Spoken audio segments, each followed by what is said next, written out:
আসসালামু আলাইকুম। সুন্দর সকাল। গ্রামের মানুষজন বের হয়ে গেছে নিজ নিজ কাজের জন্য। সেই গ্রামের ছোট্ট একটি ঘরে বাস করত নীলা নামে একটি মেয়ে। তার মা বাবা দুজনেই ছিল। তার বাবা শহরে চাকরি করতেন, আর প্রতি সপ্তাহে একবার তার ছোট্ট মেয়ে নীলার সঙ্গে দেখা করে যেতেন। তার বাবা নীলাকে অনেক ভালোবাসতেন এবং নীলার সকল কথা তিনি শুনতেন। এরপর তেমনই একটি দিনে তার বাবা নীলাকে বললেন, আমি তো একটু পরেই শহরে যাওয়ার উদ্দেশ্যে বের হয়ে যাব। তোমার জন্য শহর থেকে কি কি আনতে হবে তুমি আমাকে বলে দাও। তখন নীলা বলে উঠল যে, বাবা, আমার শহর থেকে কিছুই লাগবে না, শুধু তুমি ভালোভাবে আমার কাছে ফিরে এসো, আমি তাতেই খুশি। এগুলো বলল নীলা। একটু পর আমরা দেখলাম যে নীলার বাবা রফিক সাহেব হাতে একটি ব্যাগ নিয়ে বেরিয়ে পড়লেন শহরে যাওয়ার উদ্দেশ্যে। তার মনে এক অদ্ভুত অনুভূতি, আবার বাড়িতে ফেরার আনন্দ, সব কিছু মিলিয়েই চলছিল তাদের জীবন। নীলা পথ চেয়ে বসে আছে, আবার কখন কোন সময় তার বাবা আসবে। এভাবেই রফিক সাহেব একদিন শহরে পৌঁছে গেলেন। শহরে নানা কোলাহলের মাঝে তিনি একটু প্রশান্তি খুঁজে বেড়ায়, আর তার মেয়েকে কিভাবে ভালো রাখতে পারে সেগুলো তিনি ভাবে। একদিন তার কাজ শেষ হলে তিনি ভাবেন, সামনের সপ্তাহে তো আমাকে বাড়ি যেতে হবে, তাহলে নীলার জন্য কিছু শপিং করে নেই। এভাবেই ভাবতে ভাবতে শহরের এক প্রান্ত থেকে অন্য প্রান্তে ঘুরে বেড়ায় নীলার জন্য কিছু কেনার জন্য। কিন্তু তেমন কিছুই তার পছন্দ হয় না। কখনো তিনি ভাবেন যে নীলার জন্য খেলনা নিয়ে যাই, ছোট ছোট পুতুল ও গাড়ি নিয়ে যাই, এগুলো নিয়ে গেলে হয়তো নীলা অনেক খুশি হবে। আবার কখনো ভাবেন যে অনেক খাবার জিনিস নিয়ে যাই, যেগুলো দেখলে নীলা অনেক খুশি হবে। এসব ভাবতে ভাবতেই রফিক সাহেবের সময় পার হয়ে যাচ্ছিল। সে ভেবেই পাচ্ছে না কি নিয়ে গেলে তার মেয়ে সন্তুষ্ট হবে। এরপর একদিন একটি দোকানের সামনে দাঁড়িয়ে সে ভাবে, নীলা তো বই পড়তে অনেক ভালোবাসে, ঘুমানোর আগে বই পড়তে ও ড্রয়িং করতে ভালোবাসে। এগুলো ভাবতে ভাবতেই সে চলে গেল একটি লাইব্রেরিতে। সে গিয়ে বলল, আমার ছোট্ট মেয়ে, আর তার প্রিয় জিনিস হলো বই পড়া। তার জন্য সুন্দর সুন্দর গল্পের বই দিন, আমি তার জন্য নিয়ে যেতে চাই। তখন দোকানি তাকে সুন্দর সুন্দর কিছু গল্পের বই ও কিছু ড্রয়িং করার জন্য খাতা দিল এবং বলল, এগুলো নিয়ে যান, আপনার মেয়ে অনেক খুশি হবে।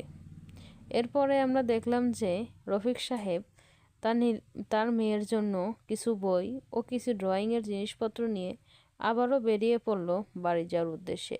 শহরের কোলাহল তার আর ভালো লাগছে না, কখন যে বাড়ি ফিরবে।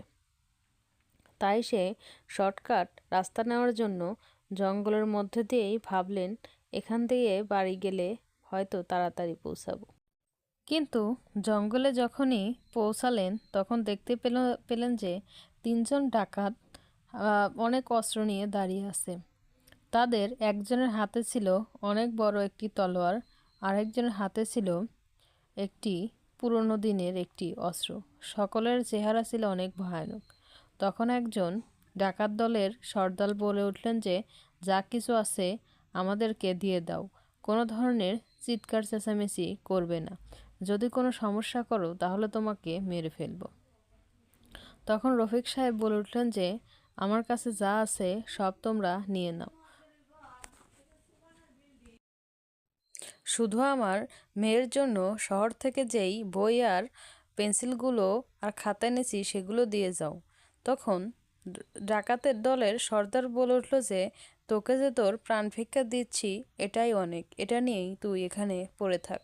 তখন আমরা দেখলাম যে ডাকাত দলেরা রফিককে মেরে সব ধরনের টাকা পয়সা ও ব্যাগে যা যা ছিল ও তার মেয়ের জন্য কেনা বই ও ড্রয়িং খাতাগুলোও নিয়ে যায়। আর এদিকে রফিক অবাক হয়ে তাকিয়ে থাকে। তার সারা শরীরে ব্যথা, তার কাতরানো ছাড়া আর কোনো উপায় নেই। সে আস্তে আস্তে জঙ্গল থেকে বেরোনোর চেষ্টা করছে গুটি গুটি পায়। এদিকে নীলা ও নীলার মা পথ চেয়ে বসে আছে। সে জানলার দিকে তাকিয়ে আছে। নীলা ছোট্ট মেয়েটি ভাবছে কখন যিনি তার বাবা চলে আসে আর তাকে বিভিন্ন ধরনের উপহার দেয়। তখন নীলা তার মাকে বলে ওঠে, মা, আজকে বাতাসটা কেমন জানি অনেক ভারী লাগছে। বাবার কিছু হয়নি তো? আমার কেমন জানি লাগছে, কিছু ভালো লাগছে না।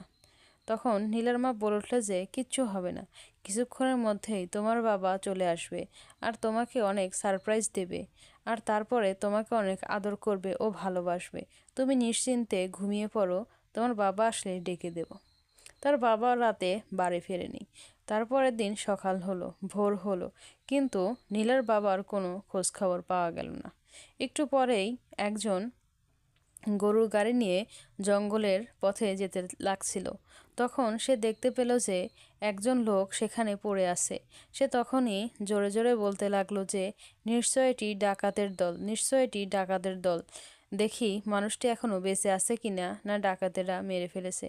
তখন সেই বৃদ্ধ লোকটি রফিক সাহেবকে ডাকতে লাগলো, কে আপনি, কে আপনি, তাড়াতাড়ি উঠে পড়ুন, এখন সকাল হয়ে গেছে।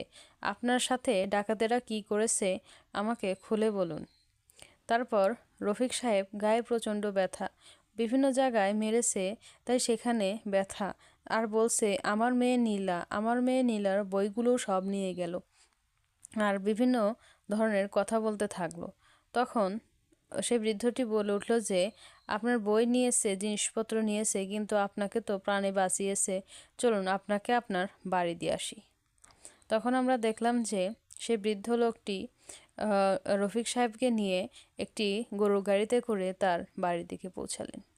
আমরা দেখতে পেলাম যে একটি অসহায় বাবা তার মেয়ের জন্য আর্তনাদ করছে, আর একমাত্র মেয়ে তার বাবার অপেক্ষা করে রয়েছে, আর এক অচেনা বৃদ্ধা যে কিনা একজন অচেনা মানুষকে সাহায্য করছে।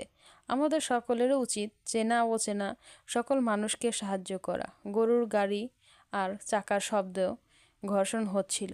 এখানে শেষ হয়ে গেল আজকের গল্পটি। অবশ্যই একটি সাবস্ক্রাইব করে আমাদের পাশে থাকবেন।